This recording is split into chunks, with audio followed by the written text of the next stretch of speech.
Oke, Pak Stanley mungkin ada yang mau ditanya untuk saya? Ya, salam kenal Pak Dondi. Ya, Nah, selama ini bagaimana Pak Dondi bekerja atau tugas di mana? Di Jakarta saya Timur, kontraktor, Pak. kontraktor ya? Ya, kebetulan saya spesialisasi di konstruksi baja, Pak. Wah, luar biasa nih. Ya, bangun gudang, bangun pabrik gitu, Pak. Wah, hebat, hebat. Ya. Kalau Pak Stanley sendiri dosen atau Saya mengajar di STT Moria, Tangerang. di Tangerang? STT apa, Pak? STT Moria. Moria ya, baik. Ya. STT Moria ya.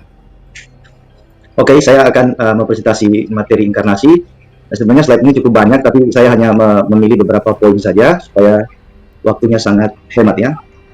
Oke, dalam teologi Kristen, inkarnasi berarti di dalam daging. Ini diambil dari teks Yohanes 1 ayat 14. Logos sars egeneto, firman menjadi daging, yang merujuk pada tindakan di mana Logos Allah mengambil natur manusia. Ini konsisten ya.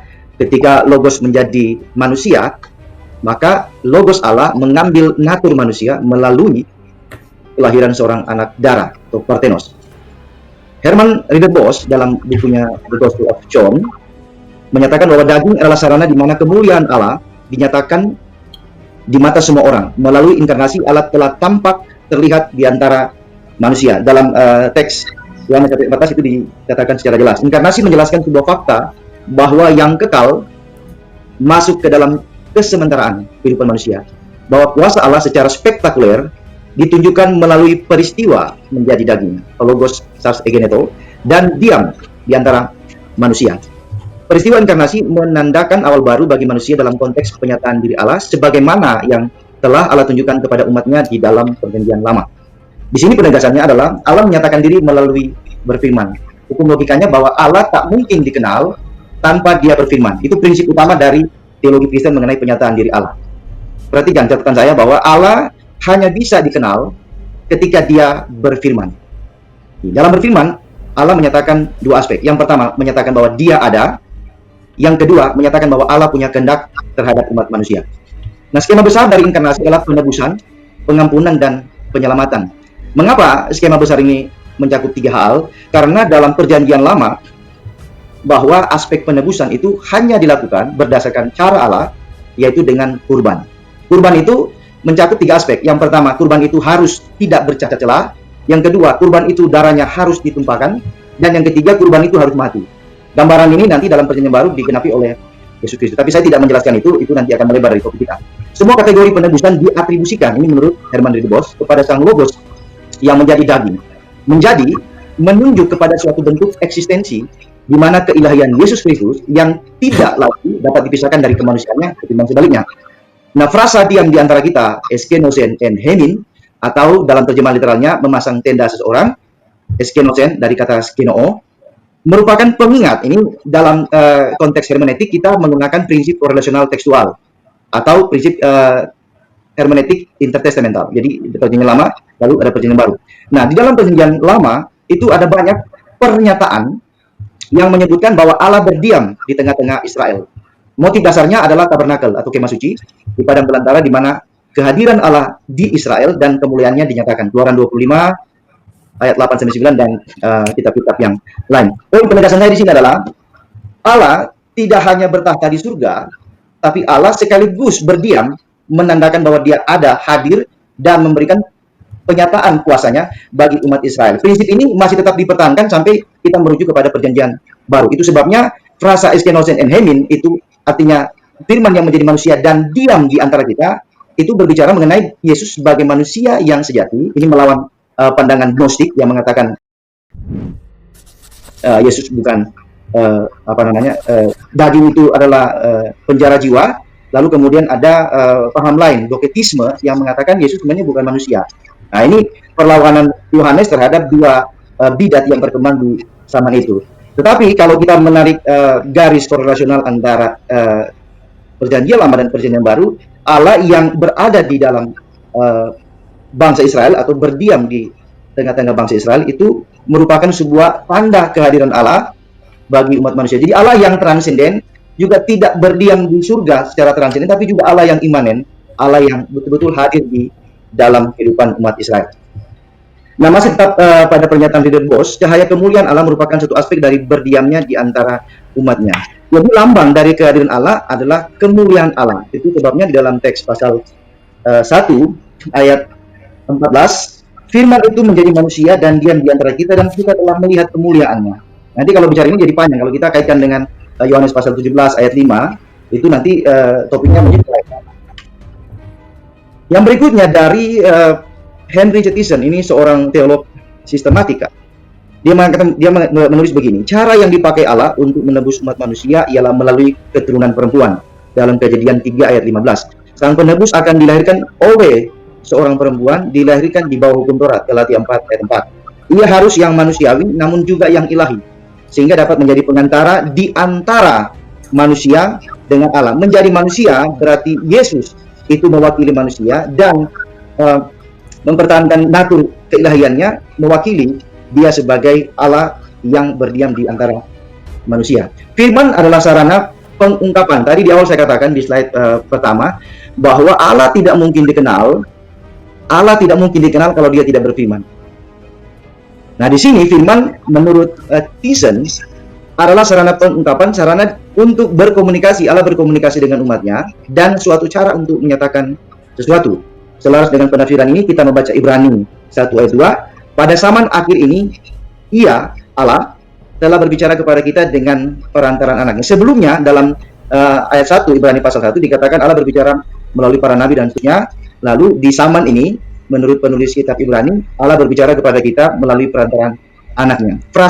Kata anaknya memang disalahpahami seolah-olah Allah itu beranak. Nah, kalau kita berbicara secara logis, Allah itu roh, tak mungkin roh itu beranak secara biologis. Maka di sini kata anak itu hanya menunjuk kepada kesetaraan antara firman dan juga Allah. Yohanes pasal 1 ayat 1 justru menegaskan itu. Firman bersama-sama dengan Allah dan firman itu adalah Allah. Inkarnasi memperlihatkan dua natur Yesus, ilahi dan manusia. Konteks ini disebut dengan kesatuan hipostatik. Nah, ini saya sebutkan teks-teks ya, tapi saya tidak baca, ini cukup banyak. Cukup para penonton lihat saja, ini teks-teks inkarnasi yang berbicara mengenai kesatuan hipostatik, ilahi dan manusia. Jadi dasar kekristenan berbicara mengenai dua natur Yesus, inkarnasi itu tidak merupakan sebuah rumusan teologis yang kemudian berkembang dan tanpa dasar, tetapi kita berbicara dari aspek biblikal, dia juga historikal dan dogmatikal. Penegasan saya, historikal, biblikal dan juga dogmatikal. Nanti saudara-saudara bisa lihat di dalam slide ini. Nah, menurut Paul Enns, kesatuan hipostatik itu logos Allah datang dan mengambil natur manusia. Sekali lagi menegaskan atau mengkonfirmasi teks Yohanes 1 ayat 14 dengan tanpa kehilangan natur ilahinya. Akibat dari kesatuan hipostatik kita menyebutnya dengan theanthropy, artinya Allah manusia. Kedua natur Kristus merupakan kesatuan yang tidak terpisahkan tanpa percampuran identitas atau kehilangan identitas masing-masing. Lalu ada Profesor Louis Berkhoff. Dia menyatakan bahwa istilah natur menunjuk pada arti menyeluruh, kualitas esensial dari sesuatu yang menjadikan sesuatu itu sebagaimana dia ada. Sebuah natur adalah suatu substansi yang dimiliki secara umum dengan semua kualitas esensial dari substansi seperti itu. Istilah pribadi, ini perbedaan antara natur dan pribadi ya, menunjuk pada arti substansi yang lengkap, yang diperlengkapi dengan pikiran, suatu subjek yang bertanggung jawab atas tindakan-tindakannya sendiri. Nah, kalau kita berbicara mengenai Yesus sebagai satu pribadi dengan dua natur, ketika mengatakan Yesus sebagai pribadi, maka dia merupakan pribadi yang lengkap, ada pikiran atau subjek yang bertanggung jawab atas tindakan-tindakan ini. Jadi kalau melihat skema besar dari kristologi, kita harus melihat dari dua aspek. Yang pertama, apa yang dia katakan, dan yang kedua, apa yang dia lakukan. Nah, ini saya lewat saja ya. Saya merujuk kepada dua teolog Kristen. Yang pertama John Calvin, dia mengatakan kedua natur itu disatukan tanpa adanya transfer atau perpindahan atribut. Jadi atribut ilahi tidak bisa ditransfer kepada atribut manusia. Yang kedua John F. Walford mengatakan bahwa kedua natur disatukan tanpa kehilangan satupun atribut esensial dan bahwa dua natur tetap memiliki identitas yang terpisah. Tidak ada percampuran dua natur. Kekekalan tidak dapat ditransfer pada keterbatasan. Kedua natur Yesus tidak dapat kehilangan dari salah satu atributnya. Ini saya lewat, ini berbicara mengenai pra-eksistensi logos. Nanti sebenarnya slide yang di bagian akhir itu saya berbicara mengenai identitas logos dalam aspek Helenisme yang dijelaskan oleh Profesor Andreas Lichtenberger ya. Nah, inkarnasi dan via salutis, penebusan, pengampunan, penyelamatan. Ini sudah mau selesai, saya skip waktunya supaya cepat. Nah, dasar dari inkarnasi begini, manusia telah berdosa. Dosa adalah masalah serius yang tak dapat diselesaikan oleh manusia.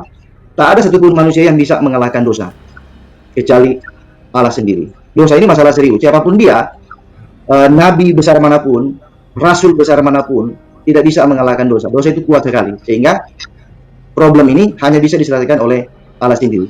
James Montgomery Boyce mengatakan begini, begitu besarnya kesalahan kita dan begitu dalamnya kejatuhan kita, sehingga tak seorang pun kecuali Allah yang dapat menyelamatkan kita. Perhatikan statement dari Boyce. Karena manusia jatuh, dan begitu dalam dia jatuh dalam dosa, pemberontakan terhadap Allah, bahkan perlawanan terhadap Allah, sehingga tak seorang pun kecuali hanya Allah yang dapat menyelamatkan kita. Jadi problem di sini adalah dosa, sehingga inkarnasi selalu dikaitkan dengan bagaimana Allah menebus, menyelamatkan dan mengampuni. Tadi saya mengatakan bahwa dalam tradisi Perjanjian Lama itu pengampunan, penebusan itu hanya dilakukan melalui kurban. Di zaman Musa ya, kurban. Jadi kurban itu tak ada cacat, kurban itu darahnya ditumpahkan, kurban itu mati.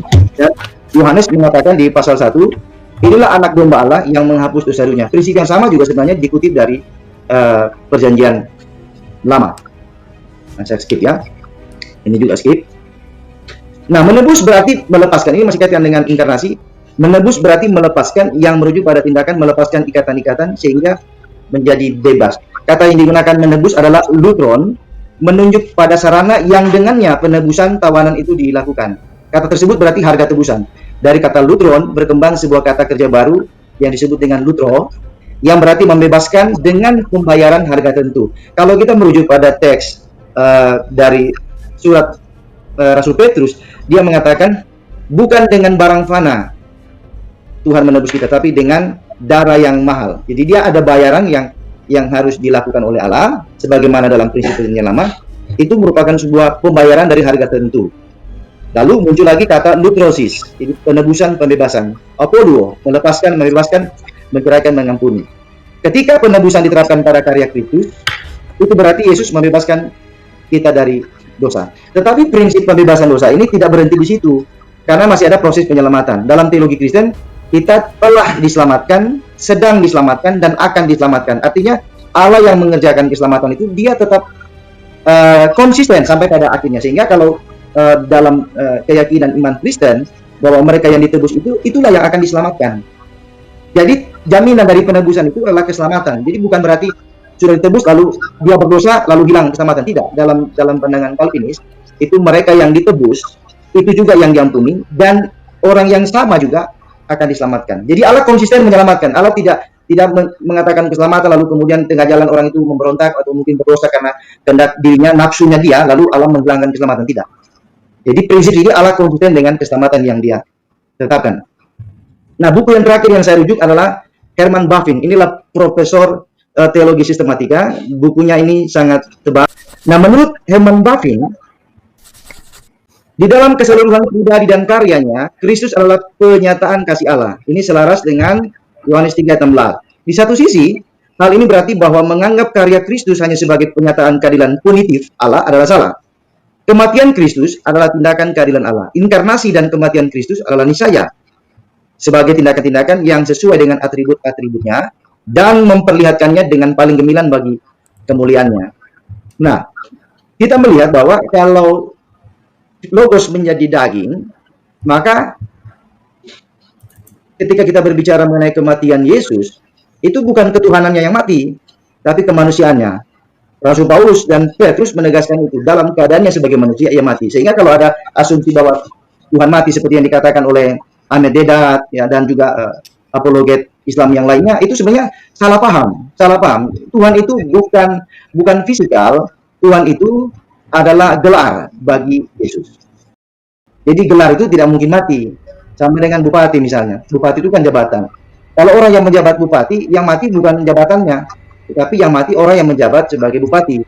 Jadi kekeliruan ini kita harus luruskan, sehingga Jangan sampai orang dengan pemahaman yang salah lalu menuduh orang Kristen sesat begitu. Ya, ini harus diluruskan. Jadi kita mari berpikir sehat dan mari berpikir secara definisi bahwa Tuhan itu tidak mati, tapi yang mati kemanusiaan Yesus. Nah, ini saya harus menegaskan ini supaya jangan sampai isu yang berkembang dan masih mempertahankan pemahaman yang salah ini sehingga menuduh orang Kristen punya Tuhan yang mati.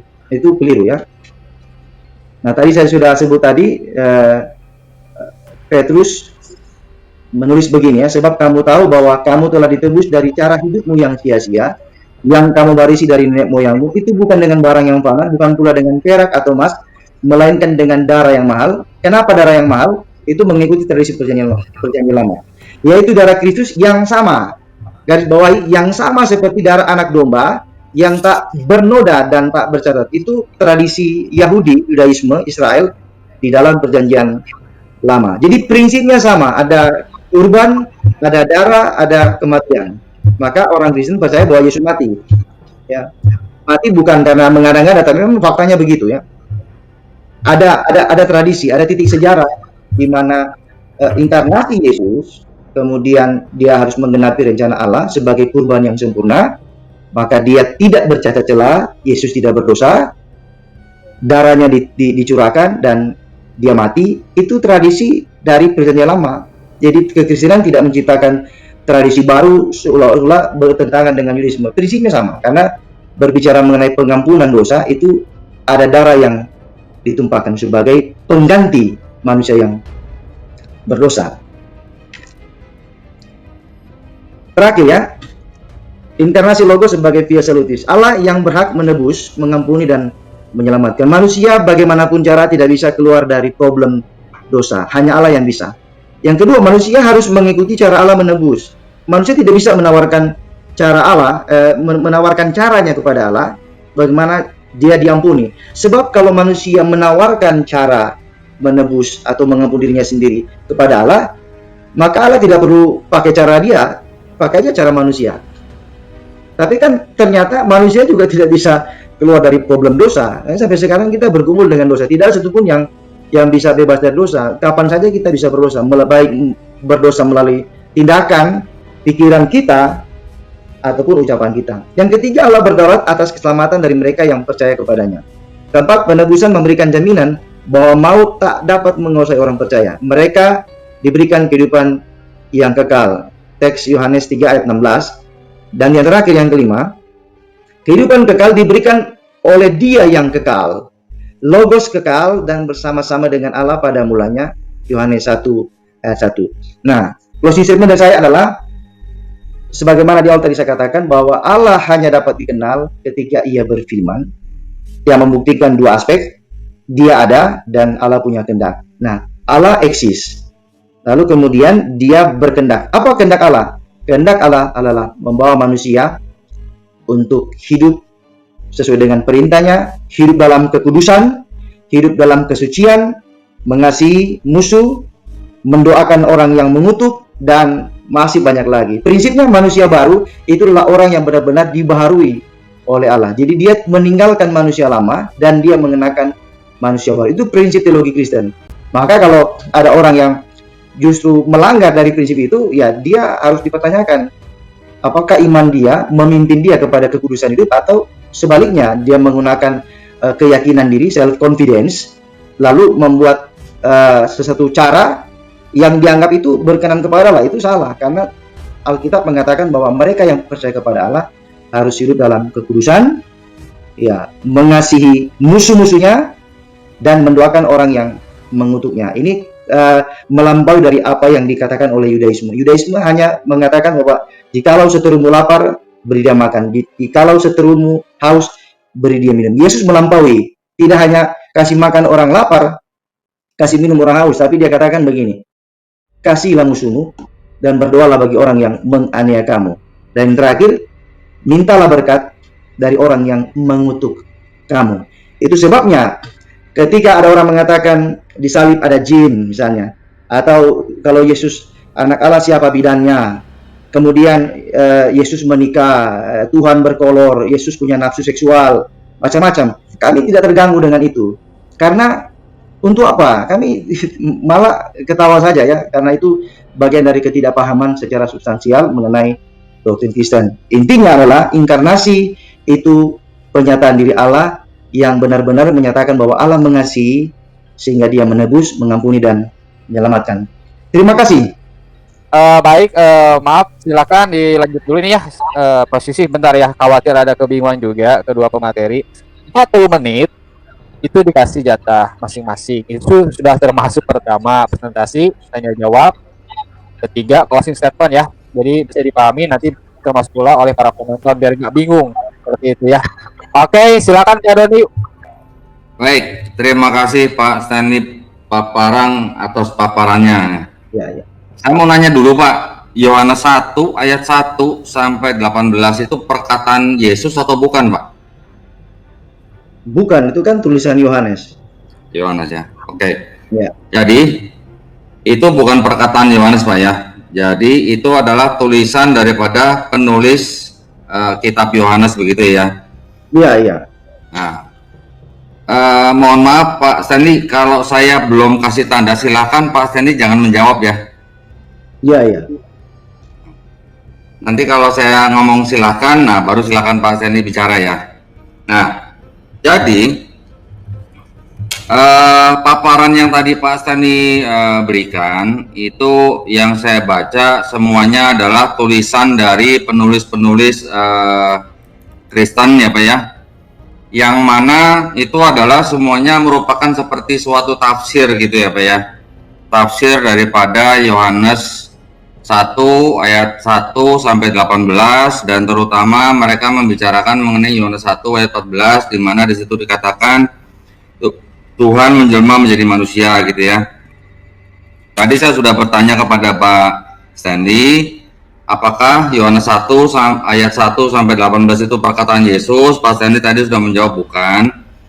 Dan tafsir yang diberikan oleh Pak Stanley tadi beberapa penulis itu juga tidak membicarakan esensi daripada ajaran Yesus begitu ya. Nah, pertanyaan saya berikutnya, apakah penulis kitab Yohanes itu pernah belajar dari Yesus mengenai Tuhan yang berinkarnasi menjadi manusia Pak Stanley? Silakan Pak. Oke, terima kasih atas pertanyaannya. Nah, saya mau tanya kembali ke Pak Dondi.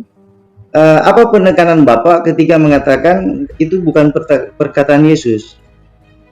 Apakah Pak Dondi sedang mengarahkan bahwa tulisan Yohanes ini tidak bisa dipercaya kalau bukan perkataan Yesus, atau harus perkataan Yesus? Silakan Pak. Nah, itu dia Pak, makanya karena tadi saya bertanya apakah itu perkataan Yesus atau bukan, dan Pak Stanley sudah menjawab bukan, makanya saya bertanya lanjutan.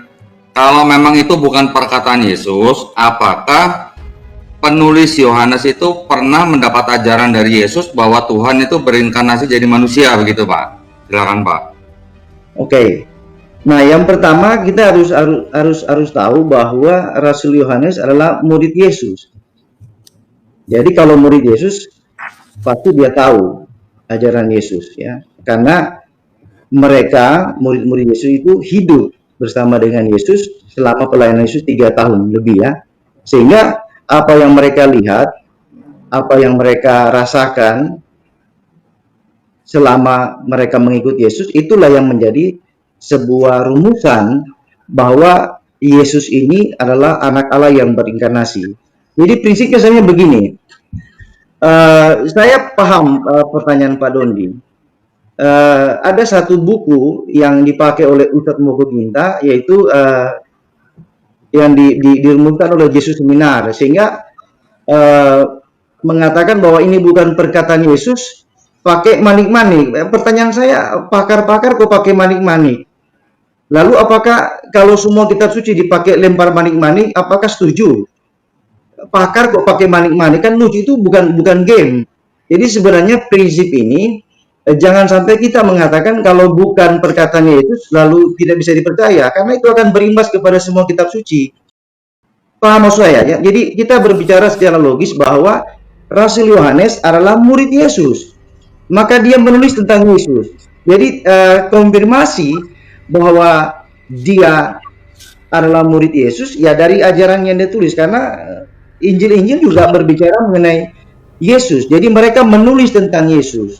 Jadi Yesus tidak menulis Injil. Jadi jangan salah paham bahwa Yesus punya Injil, diberikan Injil, tidak. Kami tidak mengakui itu. Tetapi murid-murid Yesus itu menulis tentang Yesus karena mereka melihat langsung. Jadi saksi pertama, bukan menurut ini. Kami tidak, Yohanes bukan begitu. Jadi dia murid Yesus yang terdekat, yang tentu tahu, ya. Kalau berbicara penafsiran, ya pasti semua kitab suci punya penafsiran. Nah, kalau dianggap penafsiran tidak kuat, maka itu juga akan berimbas kepada semua kitab suci penafsiran. Jadi menafsir dianggap wah ini tafsiran belakangan atau apa, sah-sah saja bagi saya, tidak ada masalah tafsiran. Tapi sejauh tafsiran itu mengkonfirmasi sejarah, itu bisa dipercaya. Itu penekan saya. Jadi yang pertama, Yohanes adalah murid Yesus. Jadi Injil ini pasal 1 ayat 1 sampai 18 itu bukan perkataan Yesus, tapi tulisan Rasul Yohanes, karena dia adalah murid Yesus yang terdekat, yang tahu siapa Yesus.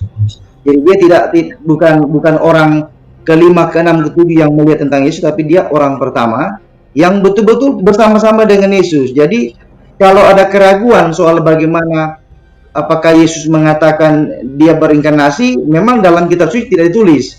Tapi bukan berarti karena tidak ada lalu dianggap itu keliru. Ini juga bisa berbahaya bagi kitab suci yang lain.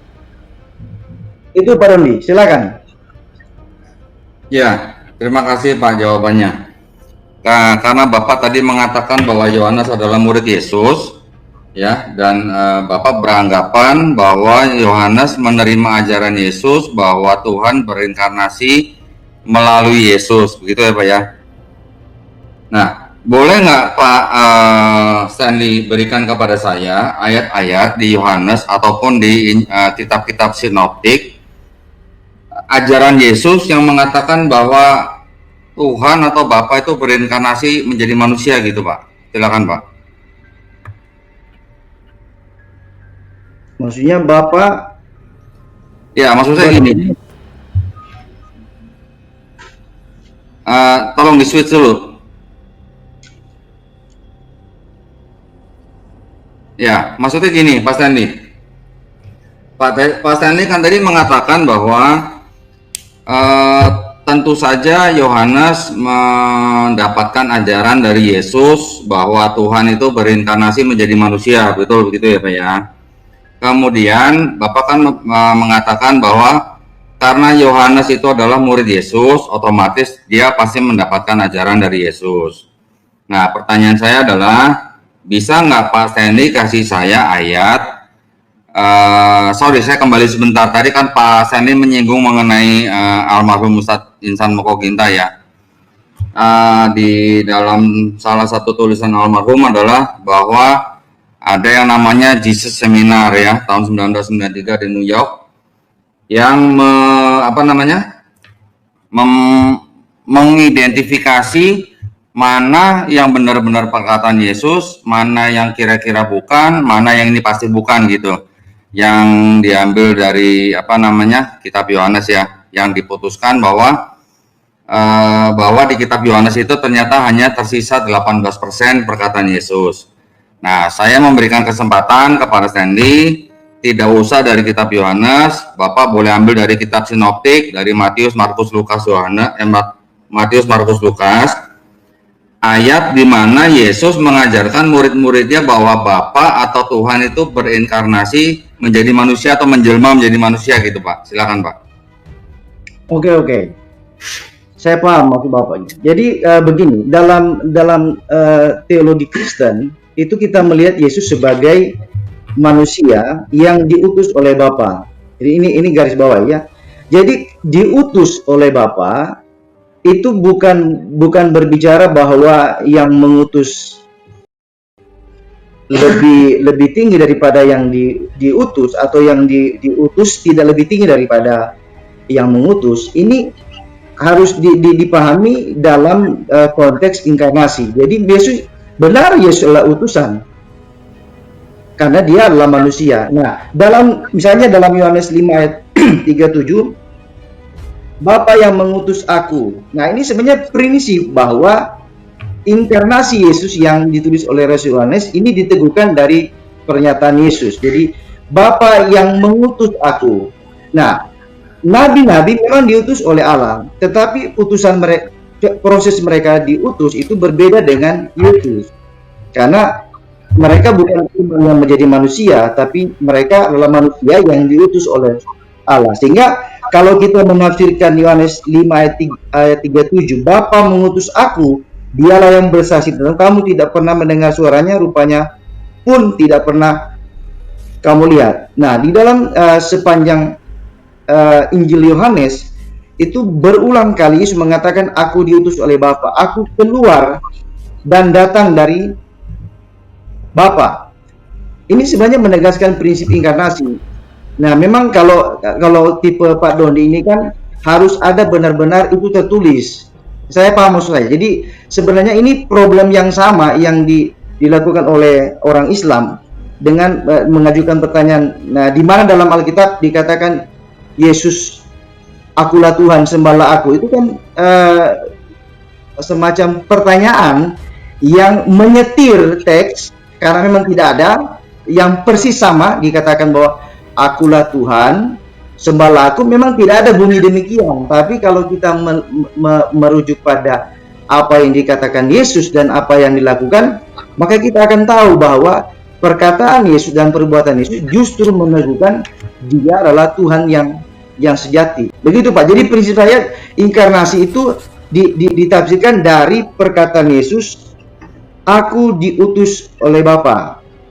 Jadi bukan berarti Yesus mengatakan bahwa saya adalah inkarnasi dari Bapa. Tidak begitu. Jadi sebenarnya pertanyaan-pertanyaan ini sebenarnya apa ya, harus persis sama ya, tuntutannya harus sama. Karena kalau Pak Doni pakai prinsip begitu, saya juga bisa menggunakan prinsip yang sama di dalam kitab suci Al-Quran. Jadi kita harus fair menggunakan standar. Saya paham. Jadi mayoritas orang yang meragukan ketuhanan Yesus misalnya harus minta betul-betul dari ucapan Yesus bahwa dia mengatakan akulah Tuhan, sembahlah aku. Atau yang tadi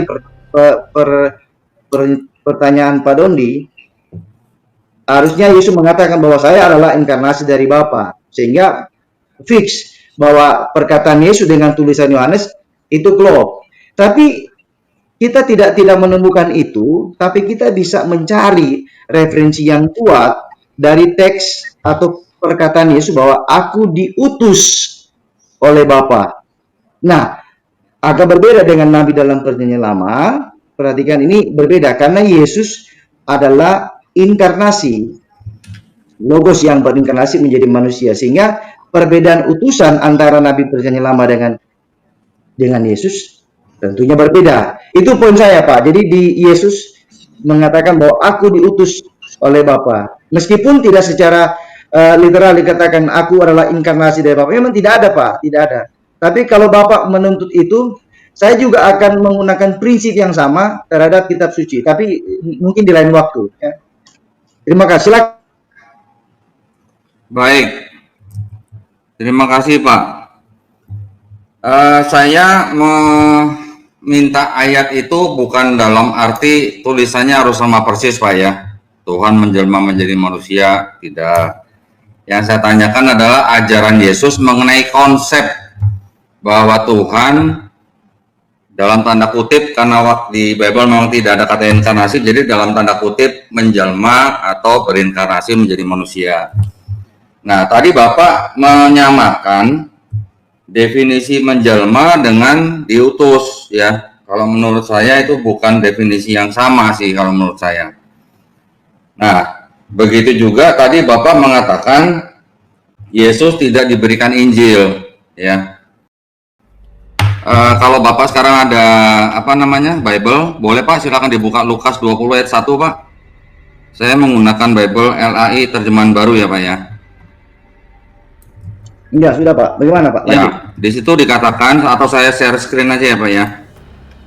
Nah, di Lukas 20 ayat 1 dikatakan pada suatu hari ketika Yesus mengajar orang banyak di bait Allah dan memberitakan Injil, datanglah imam-imam kepala dan ahli-ahli Taurat serta tua-tua ke situ, ya.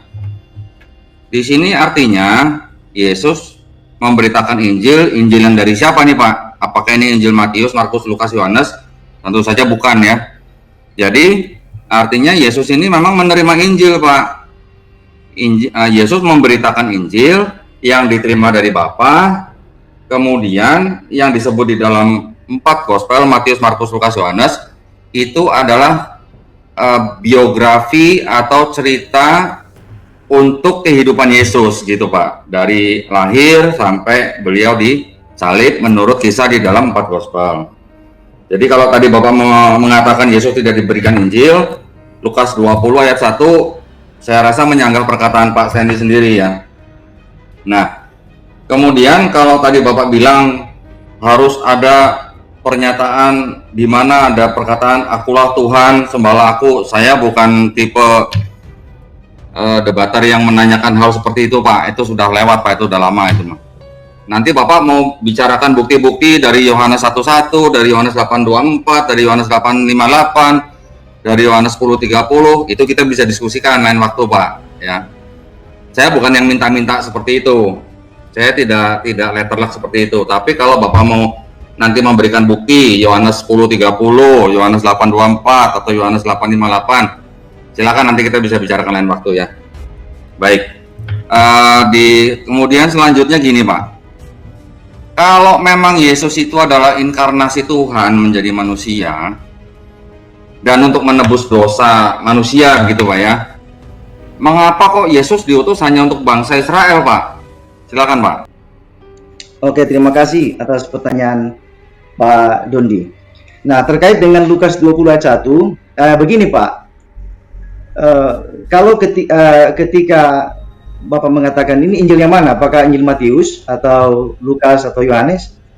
Jawaban saya begini, Yesus melayani di sepanjang kehidupannya 3 tahun lebih untuk khusus pelayanan. Itu kan belum ada Injil Yohanes, Injil Matius itu, Pak. Jadi pemahaman itu memang salah kaprah, Pak. Jadi mohon maaf, salah kaprah. Karena kalau bilang ini Injil Matius itu sudah salah, karena di zaman Yesus belum ada Injil, belum ada dalam bentuk kitab, ya, dalam bentuk kitab. Ini pasti Pak Doni paham maksud saya. Yang kedua, bedakan antara kitab Injil dan berita Injil, karena Injil itu dalam kata Yunani adalah euangelion, artinya kabar baik, atau dalam tradisi yang lebih lampau itu dikatakan sebuah kabar baik atas kemenangan di dalam perang. Jadi ketika orang berperang lalu mereka menang, dan ketika mereka menyampaikan kemenangan itu dipahami sebagai euangelion, artinya kabar baik, di kabar kemenangan. Nah, di sini di Lukas 21 itu bukan berbicara mengenai kitab, tapi berita Injil, kabar baik, artinya pengajaran-pengajaran yang berbicara mengenai kerajaan Allah dan bagaimana Yesus mewartakan rahmat Allah bagi orang-orang miskin, orang tertindas, dan lain sebagainya. Jadi saya paham maksud Pak Dondi, sehingga saya meluruskan bahwa ada kesalahan pemahaman, ya. Karena yang umum kita temukan adalah yang pertama pembacaan teks secara salah, dan yang kedua pemahaman yang salah. Nah, kalau pemahaman yang salah kan kita masih bisa luruskan. Tapi ketika pemahaman yang salah dianggap sebagai kebenaran, nah itu harus diluruskan dan bisa ditunjukkan dengan bukti. Jadi itu Pak Doni, ya. Jadi Yesus tidak memberitakan kitab Injil, karena Injil Matius, Lukas belum ada waktu itu. Yang kedua, Injil yang disampaikan Yesus adalah berita, memberitakan berita, kabar baik, ya, kabar baik. Jadi bukan kitab. Jadi saya rasa ini jawaban saya terhadap Pak Dondi. Yang kedua, saya lupa tadi apa pertanyaan Pak Dondi tadi yang kedua. Switch dulu. Bapak bilang silakan dulu, nanti baru di switch, Pak. Oh ya, silakan. Nah, yang pertanyaan kedua itu tadi adalah jika Yesus adalah inkarnasi Tuhan menjadi manusia, kenapa Yesus kok diutus hanya untuk Bani Israel, Pak? Silakan, Pak. Ya, terima kasih. Nah, ini prinsip karena dalam tradisi teologi Kristen, Yesus memang datang bagi umatnya. Ya, Matius 1 ayat 21. Jadi dia menebus umatnya dari dosa mereka. Jadi fokus pertama adalah umat Israel. Karena memang dia orang Yahudi lahir di sana. Jadi pasti lingkungan pertama yang harus dia kabarkan berita Injil itu ya lingkungan itu. Jadi sebenarnya begini, ada memang anggapan begini Pak Dondi, bahwa Yesus itu hanya untuk Israel. Benar. Tapi kemudian jangan melupakan, jangan berhenti di situ. Ini kesalahan ya. Kalau mengatakan Yesus diutus hanya untuk orang Israel, itu benar. Karena Matius 1 21 ayat 21 meneguhkan. Tetapi perhatikan, Matius 28 ayat 19 mengatakan, Yesus mengatakan bahwa pergilah, jadikanlah semua bangsa, ya, panta ta etne, semua bangsa tanpa terkecuali, kabarkanlah Injil dan lain sebagainya. Jadi prinsip pertama kalau kita mau bicara mengenai historisnya, Yesus memang datang bagi umat Israel karena memang dia lahir di situ. Kalau dia lahir di Gading Serpong, dia lahir di Jakarta Timur, ya pasti tidak mungkin dia lahir di Jakarta Timur dia pergi menginjil di Banten sana atau di Kupang sana atau di Surabaya, di Medan, di Nias, tidak mungkin. Karena dia lahir di situ, ya dia harus menyampaikan berita Injil di lingkungan itu. Baru kemudian dia memerintahkan muridnya untuk menjadi penjala manusia, menjadi garam dan terang dunia, bahkan menjadi pemberita-pemberita Injil. Nah, perhatikan catatan saya adalah Injil yang diberitakan bukan dengan pedang, tapi dengan berita dan kasih Allah terhadap manusia yang berdosa. Catatan saya adalah Allah tidak membenci orang berdosa, tapi Allah membenci dosa. Itu teologi Kristen. Jadi mengapa orang Kristen memberitakan Injil? Karena dia mengasihi orang berdosa dan membenci dosa. Jadi bukan orang yang dibenci, tapi dosanya. Sehingga prinsip ini kita ambil dari tradisi Allah terinkarnasi. Dia mengasihi manusia, tapi sekaligus membenci dosa. Dan itulah yang dibereskan. Itu saja jawaban saya. Terima kasih, silakan. Terima kasih Pak Stanley. Pak Stanley, tadi waktu saya membawakan Lukas 20 ayat 1, yang saya maksud Injil di situ juga bukan berupa buku, Pak. Saya tahu belum ada buku waktu itu gitu. Matius, Markus, Lukas, Yohanes pun belum ada begitu. Tapi yang dimaksud Injil itu tadi kalau Bapak menjelaskan bahwa itu adalah berita mengenai kerajaan Allah. Dari mana Yesus mendapatkan berita mengenai kerajaan Allah? Tentu saja dari Bapa kan? Ada ayatnya kan bahwa apa yang kudengar itulah yang kusampaikan gitu kan. Artinya Yesus mendapatkan wahyu, Pak. Wahyu itulah yang diberitakan oleh Yesus kepada bangsa Israel. Nah, wahyu yang diberikan oleh Bapa kepada Yesus di dalam perspektif Islam itulah yang kami sebut dengan Injil, Pak Stanley. Ya, ini kita boleh berbeda pendapat, ini saya hanya menyampaikan saja. Jadi memang bukan buku yang dijepit-jepit, diketek, dibawa-bawa kemana-mana gitu, bukan. Saya tidak membicarakan buku gitu ya. Memang Injil yang diberitakan oleh Yesus itu adalah memang wahyu yang diberikan oleh Bapa mengenai kerajaan Allah. Itu saya jelas, Pak. Baik, yang berikutnya, pertanyaan saya tadi, mengapa Yesus hanya diutus untuk bangsa Israel? Bapak menegaskan bahwa awalnya untuk bangsa Israel, tapi kemudian diberikan atau disuruh atau diperintahkan oleh Yesus ya Pak ya, di Matius 28 ayat 19 kan begitu tadi Pak Stanley ya. Nah, sayangnya Pak, Matius 28:19 itu ternyata ayat palsu Pak, atau ayat sisipan dari gereja Pak. Nah ini bukunya nih Pak, yang mengatakan bukan dari Muslim nih Pak, yang mengatakan nih yang pernah jadi paus nih Pak. Jadi paus tahun 2005 sampai 2013, namanya Joseph Cardinal Ratzinger, di halaman 82 sampai halaman 83, yang mengatakan demikian Pak, saya bacakan ya. Ini mengenai Matius 28 ayat 19 nih Pak, kalau Bapak bisa lihat nih kamera nih ya. So far as its place of origin is concerned, the text comes from the city of Rome, Pak. Nah, ini sayangnya Joseph Ratzinger mengatakan bahwa ayat itu datang dari gereja Roma, Pak, dari kota Roma, Pak. Nih, sayangnya. Ya, beliau adalah yang dikenal dengan Pope Benedict ke-16 Pak nih. Ya, mungkin Pak Stanley akan mengatakan bahwa Ratzinger ini bukan pemimpin atau pimpinan gereja yang diakui oleh gerejanya Pak Stanley ya. Saya yakin itu ya. Tetapi kan Bible yang Bapak pakai sekarang yang 66 buku itu yang telah dikurangi 7 buku dari Bible versi Duo Rhymes yang berjumlah 73 buku kan berasal dari mereka, Pak. Ya. Jadi saya rasa mereka masih punya otoritas untuk menyatakan ayat itu palsu atau tidak gitu ya. Nah, kemudian yang berikutnya adalah keluarga Yesus, Pak. Keluarga Yesus, murid-murid Yesus, itu tahu Pak nggak ya kalau Yesus itu adalah jelmaan dari Tuhan gitu Pak? Silakan Pak. Ya, terima kasih. Nah, terkait dengan Matius 28 memang ada yang tadi Bapak sudah sebutkan dan juga yang digunakan oleh Moko Ginta dengan menggunakan nalar Yesus Minar. Cuma pertanyaan saya begini, coba Bapak cek di buku itu, apakah Ratzinger itu menggunakan kodeks mana, Vatikanus atau Sinaiticus? Karena kalau hanya penafsiran, kita juga harus sandingkan dengan pakar kritik teks ya. Biasanya sekelas Bart Ehrman dan juga bukan cuma Bart Ehrman, ada juga yang profesor yang lain misalnya Darrell Bock. Itu kan harus kita seimbang melihat bagaimana mereka melihat teks itu. Karena begini Pak,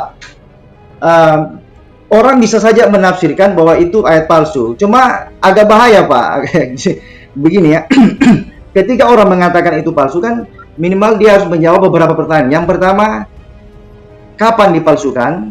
Yang kedua, apa yang dipalsukan? Siapa yang memalsukan? Di mana dipalsukan? Lalu yang aslinya seperti apa? Itu kan pertanyaan logis. Jadi kita berbicara bukan soal historisnya, tapi pertanyaan logis yang muncul dari klaim misalnya pemalsuan. Misalnya. Harus fair kita. Misalnya saya mengatakan Pak Dondi bukan Pak Dondi sebenarnya. Saya kan harus membuktikan Pak Dondi yang sesungguhnya adalah ini dengan kriteria atau bukti-bukti ini. Nah, saya tidak terganggu dengan klaim bahwa Alkitab dipalsukan. Itu kita sudah berbulat lama Pak. Jadi no way ya Pak, tidak masalah. Tapi sejauh orang mengklaim bahwa itu palsu, maka yang harus kita lihat Pak Dondi adalah bagaimana kita mengkonfirmasi pernyataan itu. Begitu ya. Jadi kalau dalam dunia akademis orang boleh saja mengatakan bahwa teks ini palsu, tapi kemudian para scholar Kristen itu meneliti. Jadi mereka tidak langsung marah begitu, kitab kami firman Allah, enggak begitu. Tapi dia kemudian meneliti dengan seksama, ini jalurnya dari mana, dia pakai kodeks apa, kemudian ini penanggalannya bagaimana, ini ada manuskrip yang hilang misalnya hancur lebur, lalu kemudian dipadukan, kira-kira dia membaca ini kata ini hilang, lalu dilihat dalam skema besar misalnya konteks itu seperti apa. Nah, memang ada isu yang digulirkan atau asumsi-asumsi mengenai pemalsuan Alkitab misalnya, termasuk yang tadi dikatakan oleh Pak Dondi dengan menyebutkan buku itu. Saya rasa harus dicek di situ bahwa dia menggunakan kodeks mana, atau jangan-jangan tafsiran misalnya dalam bukti historis, lalu gereja Roma misalnya tahun berapa, lalu siapa pelakunya, dan aslinya seperti apa kalau tambahan misalnya. Jadi agak ini kita harus dudukan perkara begini Pak Dondi. Kalau bilang palsu, maka makna asli itu dipalsukan. Ini definisi palsu. Jadi kita harus bicara dulu definisi ya. Jangan sampai kita menggulirkan isu palsu tapi kita sendiri tidak bisa memahami apa itu palsu. Yang kedua, kalau kita pahami ya, dalam dunia kritik teks misalnya ada ribuan varian. Jadi manuskrip Perjanjian Baru itu ada 5.000 sekian ya, bahkan sampai 8.000 Pak Dondi. Nah, lalu orang mengatakan apakah orang Kristen tidak terganggu dengan banyaknya varian seperti itu? Tidak, memang kita menghargai varian itu sebagai bukti historis, tapi kemudian kita mengkonfirmasi apakah varian itu selaras nggak dengan makna besar dari kristologi dari teologi Kristen, sehingga itu tidak menjadi ancaman bagi iman Kristen, tapi menghargai sebagai bukti historis. Nah, begitu. Jadi memang buku itu juga dengan termasuk Pak Moko Ginta menggunakan buku Yesus Seminar mengatakan ayat itu palsu, ya bisa saja silakan. Tapi persoalannya kita harus melihat kepada rujukan, apakah itu teks Vatikanus atau Sinaiticus ataupun manuskrip yang lain yang bisa dikonfirmasi. Jadi silakan Pak, kita terbuka untuk berdiskusi. Asumsi-asumsi pemalsuan kitab suci, ayat palsu, kami tidak terganggu, ya. Tapi sejauh ini kami menghargai penelitian akademis dan itu bisa ditempatkan pada porsi tersendiri. Jadi ada bagian kritik teks yang harus kita gali. Terima kasih, silakan. Baik, rupanya Pak Stanley sepertinya waktunya udah habis nih Pak. Ya gini. Ini kalau saya ngomong sendiri nanti juga kayaknya nggak asik nih. Saya kasih pinjaman waktu kepada Pak Stanley gimana? Boleh? Mau? Silakan. Yang mana nanti di debat berikutnya nanti Pak Stanley kembaliin ke saya gitu waktunya. Bersedia nggak Pak? Silakan Pak, itu jangan di-mute Pak. Ya. Gimana Pak? Bapak mau pinjam waktu dari saya? Boleh. Ya, Terima kasih Pak. Nanti di debat berikutnya Bapak kembalikan waktu itu pada saya gitu ya. Iya. Jadi sistem pinjam dulu waktu. 3 menit saja Pak, 3 menit. 3 menit saja. Baik moderator, 3 menit saja Pak. Sudah sepakati ya 3 menit. Sebentar, silakan dilanjut kedua belah pihak. Nah, sekarang gini Pak Stanley, Joseph Ratzinger di sini tidak menyebutkan dari kodeks mana dia menyebutkan, ya dari kodeks mana dia mengambil perkataan itu ya. Tetapi kalau tadi Bapak nanya kapan dipalsukan atau kapan disisipkan, dia menyebutkan di sini gini Pak. Saya bacakan nih Pak ya, dari halaman 82 nih Pak nih, ya. The basic form of our profession of faith took shape during the course of the 2nd and 3rd centuries Pak, in connection with the ceremony of baptism. Ya, jadi ini dilakukan atau disisipkan di abad kedua dan ketiga Pak ya. Nah, gini Pak, saya sebenarnya kurang tertarik untuk mencari apakah si Joseph Ratzinger ini menggunakan kodeks mana. Tetapi ini apa namanya catatan saya sendiri Pak ya. Karena Gereja Katolik menyimpan kodeks Vatikanus, jadi ya saya anggap dia menggunakan kodeks Vatikanus. Tetapi itu bukan hal yang penting buat saya Pak sebenarnya Pak. Sekarang bukti itu ada di dalam perjanjian baru sendiri. Kalau Bapak sekarang ada pegang Bible, ya Pak ya, saya minta, itu kan perintahnya kan begini Pak.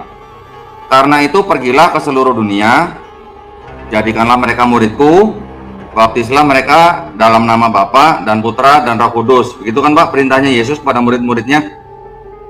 Iya kan? Betul ya? Nah, saya ingin tahu atau apakah Pak Stanley Paparang bisa memberikan kepada saya ayat-ayat di seluruh perjanjian baru di mana murid-muridnya Yesus membaptis orang dalam nama Bapa dan Putra dan Roh Kudus Pak. Silakan Pak. Ya, terima kasih. Ya, ada pertanyaan satu ya mengenai apakah saudara-saudara Yesus itu tahu bahwa Yesus itu adalah inkarnasi.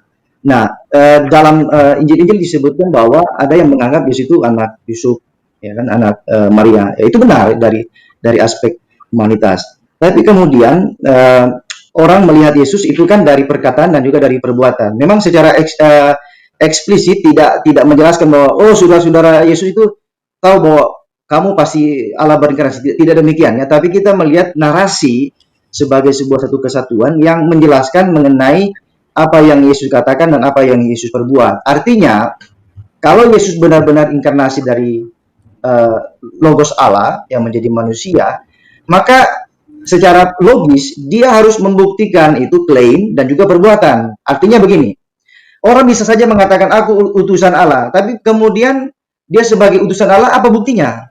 Kan harus dari perkataan dan juga tindakan. Kalau misalnya dia utusan Allah, lalu kerjanya menipu orang, lalu mencuri barang orang, menghina, caci maki orang, itu bukan utusan Allah, itu utusan setan.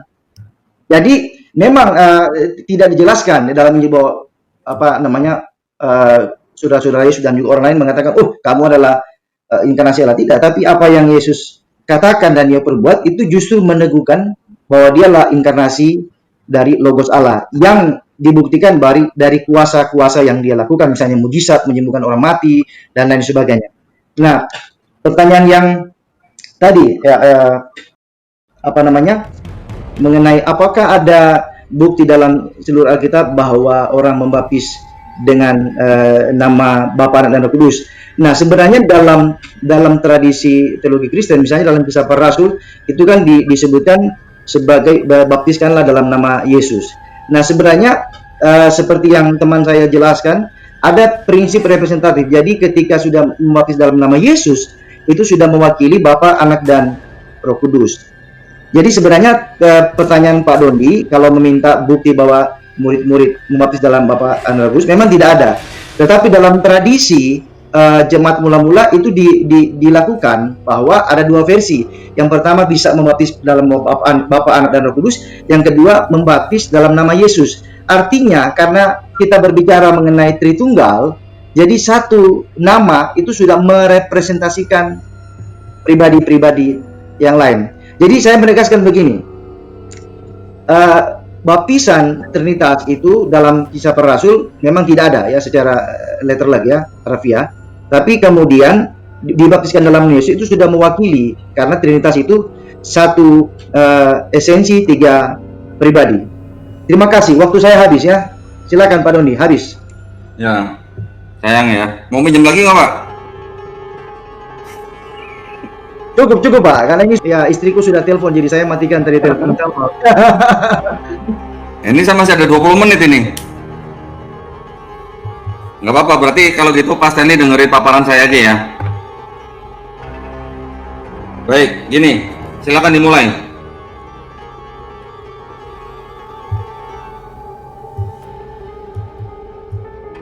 Baik, kalau tadi Pak Stanley sudah mengakui bahwa di dalam Perjanjian Baru tidak ada ayat yang menunjukkan bahwa murid-murid Yesus membaptis orang dalam nama Bapa dan Putra dan Roh Kudus, itu sebenarnya adalah bukti Pak bahwa perkataan Joseph Ratzinger itu benar gitu.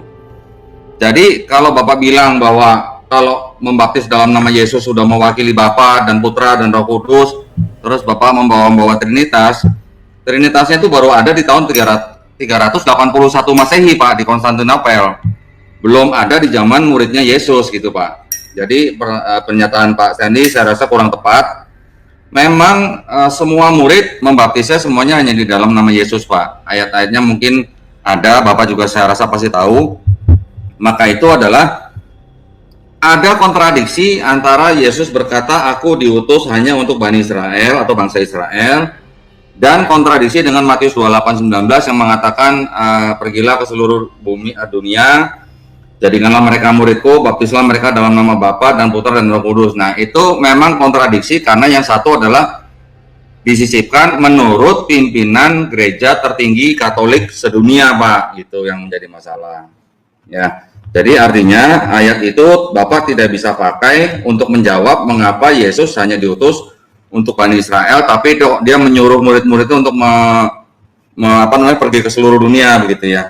Oke, saya ingin kembali kepada esensi daripada debat kita malam hari ini, di mana Bapak mengatakan bahwa inkarnasi manusia itu, inkarnasi Yesus itu adalah Tuhan yang menjelma menjadi manusia. Tadi saya belum sempat bertanya kepada Pak Stanley, apakah di dalam Yohanes 1 ayat 1 sampai 18 itu mengandung ajaran Helenistik? Tadi saya dengar Pak Stanley sempat berkata satu kali mengenai kata-kata Helenistik ya Pak ya. Sayang tadi tidak dikembangkan oleh Pak Stanley. Jadi saya ingin memberikan suatu footnote Pak. Ya, footnote dari Bible Nabre, New American Bible Revised Edition. Ya, saya akan berikan di sini. Itu adanya di saya buka dari biblegateway.com ya Pak ya. Sebentar saya share screen dulu. Mana sih ini?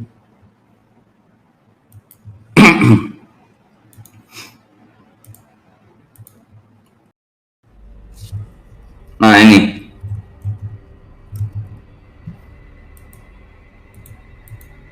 Ya. Saya ambil dari New American Bible Revised Edition atau NABRE. Saya buka dari John 1 verse 1 ya. In the beginning was the Word, and the Word was with God, and the Word was God. Ya, ini di sini ada huruf yang ini Pak, ada huruf B nih Pak ya. Ini saya buka nih ya. In the beginning, sebentar. Also the first words of the Old Testament, Genesis 1:1, was. This verb is used 3 times with different meanings in this verse: existence, relationships, and predication.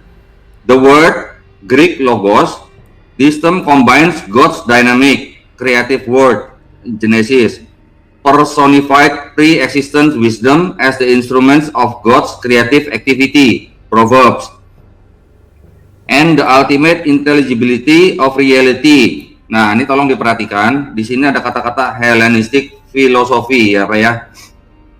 Jadi artinya Bible Nabre dalam hal ini mengakui bahwa kata-kata yang di dalam Yohanes 1:1 ini adalah adopsi daripada Hellenistic philosophy. Nah, seperti kita ketahui, Hellenistic philosophy adalah filosofi yang dianut oleh bangsa Yahudi yang berada di Mesir, di Alexandria pada zaman di bawah penguasaan Yunani. Ya, terutama hal ini ditulis oleh Philo ya. Philo yang merupakan murid daripada Aristoteles. Begitu ya. Jadi ada pernyataan sendiri dari pihak Kristen ya, bukan dari pihak Islam atau dari pihak manapun, yang mengatakan bahwa benar memang itu adalah adopsi dari ajaran Platonisme yang digunakan sebagai prolog daripada Yohanes 1 ayat 1 sampai 18 ya. Itu yang pertama. Yang kedua, saya ada buku Santo Augustine ya, berjudul Confession of Augustine. Di dalam buku ini Santo Augustine di halaman 152 ya, saya share ya Pak ya, sebentar ya. Nah, di dalam buku ini saya kasih lihat judulnya dulu Pak, ini Pak. Nah, ini judulnya ya. Saint Augustine. Ini sumbernya dari Christian Classic Ethereal Library ya. Ini dipercaya dikarang oleh Santo Augustine, Bishop of Hippo, 345 sampai 430 Masehi ya. Ini mungkin nanti Bapak bisa cek sendiri ya. Nah, ini adanya di halaman 152. Di sini dikatakan, yang saya tandain kuning ya Pak ya. Certain books of the Platonists translated from Greek into Latin. Ya, beberapa buku Platonis diterjemahkan dari bahasa Yunani ke bahasa Latin. And therein I read, not indeed in the very words, but to the very same purpose, enforced by many and diverse reasons, that in the beginning was the Word, and the Word was with God, and the Word was God. The same was in the beginning with God. All things were made by Him, and without Him was nothing made. That which was made by Him in His life, and the life was the light of man. And the light shined in the darkness, and the darkness comprehended it not. Nah, jadi pernyataan daripada Santo Agustin ini mengatakan bahwa walaupun tidak sama persis kata-katanya, tetapi untuk tujuan dan alasan yang sama, perkataan in the beginning was the Word, and the Word was with God, and the Word was God, itu memang benar-benar diambil dari buku-buku Platonis begitu Pak. Ya, jadi tidak tadi saya sudah memberikan 2 bukti, satu pengakuan dari Santo Agustin, kedua dari footnote dari Bible Nabre, bahwa memang Yohanes 1 ayat 1 sampai 18 itu adalah adopsi dari ajaran Helenistik yang dikembangkan oleh Philo di Mesir ya, Alexandria, yang mana pada waktu itu mereka di bawah kekuasaan pemerintahan Yunani. Ya, kemudian Pak, saya hanya ingin mengajak Bapak ini aja, sedikit aja. Kalau kita lihat di biblehub.com ya, John 1:1, kita lihat di bahasa Greeknya Pak. Ya, Saya akan share juga di sini.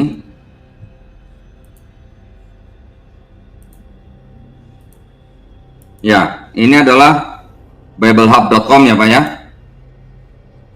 Ya, John 1:1. Dikatakan dalam bahasa Yunaninya NRK and hologos, ya, in the beginning was the word. Pada mulanya adalah firman. Kai hologos and proston theon, and the word was with God. Ya. Perhatikan Pak bahwa di sini urutan-urutannya di sini adalah awalnya pada mulanya adalah firman, dan firman itu bersama dengan Tuhan. Kai theos and hologos, and God was the word, ya, bukan and the word was God Pak. Ini ada susunan yang terbalik. Mungkin tidak masalah gitu buat pembaca yang awam gitu ya. Mungkin dianggap tidak ada perbedaan, dan Tuhan adalah firman dan firman adalah Tuhan gitu ya. Mungkin ya. Tetapi kalau kita mau berpikir sedikit lebih jauh, kalau urutannya tidak sama dengan terjemahan, ada apa gitu Pak? And the God was the word diterjemahkan menjadi and the word was God gitu. Apakah memang benar and the God was the word sama dengan and the word was God? Nah, kalau kita mau lihat dari kata aslinya, di sini kan di sebelah kirinya ini kan ada strong siapa ya? Ini setiap kata di sini semuanya ada strong ya di sini ya. Kita coba lihat Pak, apa sih artinya logos itu ya? Ini kita bisa lihat strong di sini kan nomornya 3056 ya, bisa dilihat ya Pak ya. 3056. Nah, kita coba buka 3056 di sini. Ah, ini 3056 Pak nih. 3056 di sini memang disebutkan bahwa dia adalah noun, kata benda ya. Transliteration-nya logos. Kemudian definisinya adalah perkataan ya, as embodying an idea. Jadi menyatakan ide begitu ya, a statement, a speech, pernyataan atau ucapan. Penggunaannya itu adalah untuk sebuah kata, perkataan. Ini adalah semacam kayak perkataan ilahi ya, atau analogi. Tetapi kalau kita lihat lebih dalam lagi, perkataan logos ini, nah ini kalau kita lihat nih Pak, dari NAS Exhaustive Concordance ya, kita lihat NSB translation-nya, itu banyak Pak, ada account, accounting, accounts, answer, appearance, complaint, exhortation, have to do, instruction. Nah, instruction ya, Bapak lihat nih. Kemudian instruction itu kan artinya kan memerintahkan ya, begitu ya. Begitu juga nanti kalau kita lihat di penggunaan di ayat-ayat yang lain, kata logos itu juga bisa berarti komen Pak. Ya, coba kita find di sini kata komen, ada nggak? Ini nongol nih Pak, komen nih. Nah, komen ini artinya di sini apa? Perintah. Jadi kalau susunannya and the God was the word, sedangkan logos ini bisa berarti instruction atau perintah. Kalau orang awam menerjemahkan, boleh begini nggak Pak? Pada mulanya adalah firman, dan firman itu bersama-sama dengan Allah, dan Allah itu yang berfirman. Kira-kira bisa nggak? Masih masuk akal kan? Nah, di dalam Yohanes 1 ayat 14 dikatakan bahwa dan firman itu menjelma menjadi manusia. Kami umat Islam juga mempercayai bahwa Nabi Isa Al-Masih dilahirkan dari seorang perawan ya, Maryam, yang mana melibatkan campur tangan Allah kepada penciptaan Nabi Isa ya. Artinya penciptaan itu adalah tidak ada bedanya dengan penciptaan Nabi Adam alaihissalam, yang mana hanya dilakukan oleh Allah Subhanahu wa taala menggunakan kun fayakun. Terjadi maka terjadilah. Tetapi bukan berarti Allah sendiri yang turun menjadi manusia, begitu. Jadi kalau dengan paparan yang tadi saya berikan bahwa Yohanes 1 ayat 1 sampai 18 itu adalah adopsi daripada ajaran Helenisme yang ada di Alexandria pada zaman pemerintahan Yunani, Saya rasa itu sudah bisa menjadi bahan pemikiran bagi saudara-saudara Kristen. Mengapa ajaran Helenisme dipercaya menjadi Tuhan yang menjelma menjadi manusia, ya. Kemudian Bapak tadi mengatakan bahwa penebusan dosa harus dilakukan dengan darah, ya, harus dilakukan dengan korban, gitu ya. Kalau Bapak melihat atau meninjau perspektif daripada Yahudi, di dalam perspektif Yahudi itu tidak ada, Pak, yang namanya penebusan dosa dengan darah manusia, begitu, ya. Saya akan coba berikan paparan saya secara cepat saja. Nah, ini sebenarnya adalah pertanyaan-pertanyaan saya masih banyak nih, Pak, yang belum saya tanya ini. Sayang waktunya sudah habis nih. Nah, Tuhan sendiri itu tidak berkenan, Pak, kalau manusia menanggung dosa orang lain. Imamat 18:21. Janganlah kau serahkan seorang dari anak-anakmu untuk dipersembahkan kepada Molokh, supaya jangan kau melanggar kekudusan nama Elohimu. Akulah Tuhan. Yeskel 18:32. Sebab aku tidak berkenan kepada kematian seorang yang harus ditanggungnya. Demikianlah firman Tuhan Allah. Oleh sebab itu bertobatlah supaya kamu hidup. Masing-masing menanggung dosanya sendiri. Keluaran 24:16. Janganlah ayah dihukum mati karena anaknya, janganlah juga anak dihukum mati karena ayahnya. Setiap harus tidak dihukum mati karena dosanya sendiri. Yeskel 18:20. Orang yang berbuat dosa itu yang harus mati. Anak tidak akan menanggung kesalahan ayahnya, dan ayah tidak akan turut menanggung kesalahan anaknya. Orang benar akan menerima berkat kebenarannya, dan kefasikan orang fasik akan tertanggung atasnya. 2 Raja-Raja 14 ayat 6. Tetapi anak-anak para pembunuh itu tidak dihukum mati olehnya, seperti yang tertulis dalam kitab Taurat Musa, di mana Tuhan telah memberi perintah, janganlah ayah dihukum mati karena anaknya, janganlah juga anak dihukum mati karena ayahnya, melainkan setiap orang harus dihukum mati karena dosanya sendiri. 2 Tawarikh 2:5-4.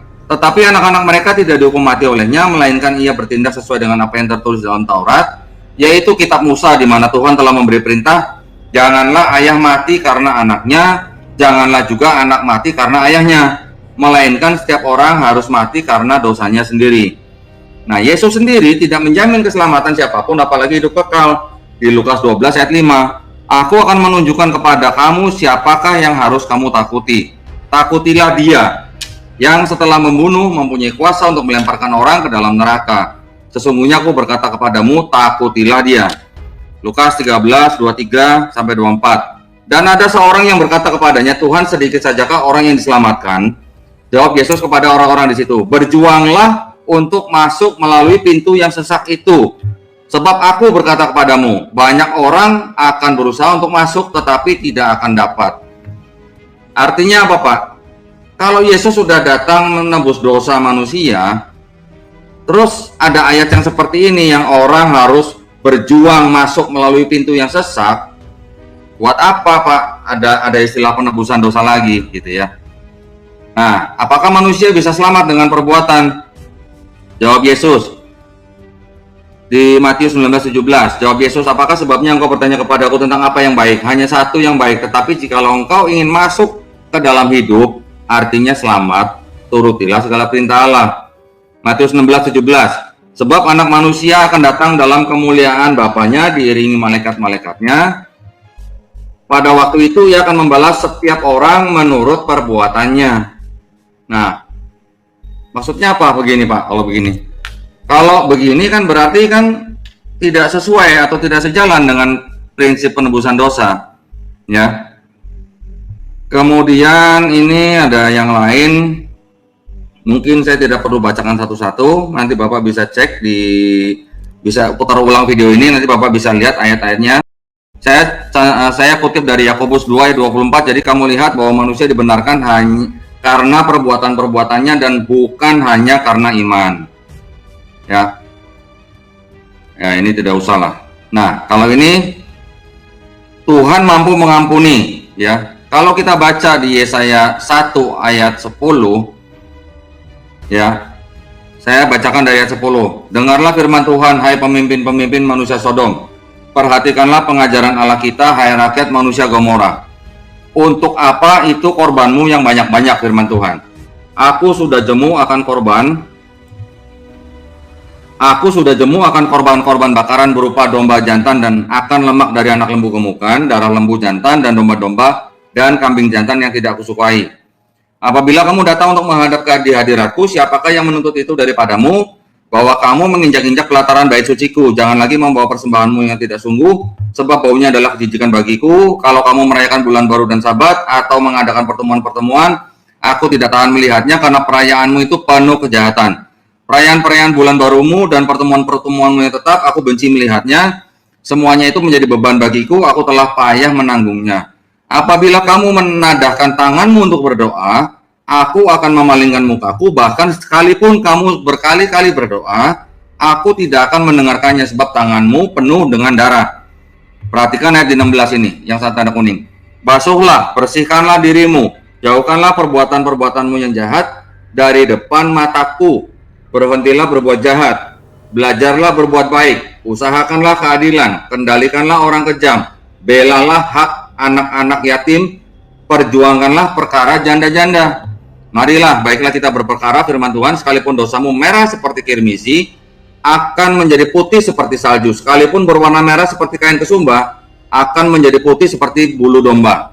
Jika kamu menurut dan mau mendengar, maka kamu akan memakan hasil baik dari negeri itu. Tetapi jika kamu melawan dan memberontak, maka kamu akan dimakan oleh pedang. Sungguh Tuhan yang mengucapkannya. Artinya, di dalam perjanjian lama tidak ada konsep Tuhan berinkarnasi menjadi manusia, begitu ya. Tidak ada istilah Tuhan Allah harus datang sendiri ke bumi untuk menjadi manusia. Untuk menghamili ciptaannya sendiri, untuk disiksa oleh ciptaannya sendiri, untuk dibunuh oleh ciptaannya sendiri, dan harus mati oleh ciptaannya sendiri. Saya rasa itu adalah merupakan suatu konsep yang, kalau boleh saya bilang sih, lucu ya Pak ya, lucu ya. Maksudnya kalau begitu bisa dikatakan bahwa Tuhan tidak Maha Pengampun. Artinya Tuhan berfirman di perjanjian lama kepada bangsa Israel bahwa jikalau kamu bertobat, kamu melakukan ini, kamu mengusahakan keadilan, kamu merawat janda-janda, kamu berbuat baik kepada yatim piatu, mereka akan diampuni. Nah, saya masih banyak sebenarnya seperti itu, hal-hal seperti itu. Tetapi sayang waktunya juga sudah mau habis ya. Saya hanya menambahkan ini saja sedikit, bahwa tujuan Yesus datang menurut Bible Pak Stanley sendiri ini adalah di Lukas 4 ayat 43. Tetapi ia berkata kepada mereka, juga di kota-kota lain aku harus memberitakan Injil Kerajaan Allah, sebab untuk itulah aku diutus. Ya. Jadi kira-kira yang bisa saya sampaikan dalam pertemuan kita hari ini, saya ingin mengajak Pak Stanley dan saudara-saudara Kristen kita yang lain yang menonton dialog ini, mudah-mudahan apa yang sudah kami bicarakan malam hari ini bisa menjadi buah pemikiran ya bagi para pemirsa. Dan apa yang saya katakan di sini juga bukan berdasarkan asumsi pribadi, tetapi saya juga menggunakan literasi ya. Seperti tadi saya juga menghargai Pak Stanley menggunakan literasi. Saya juga menggunakan Bible dari Bible Lang sendiri, dari BibleHub.com, BibleGateway.com. Itu semuanya yang saya sampaikan.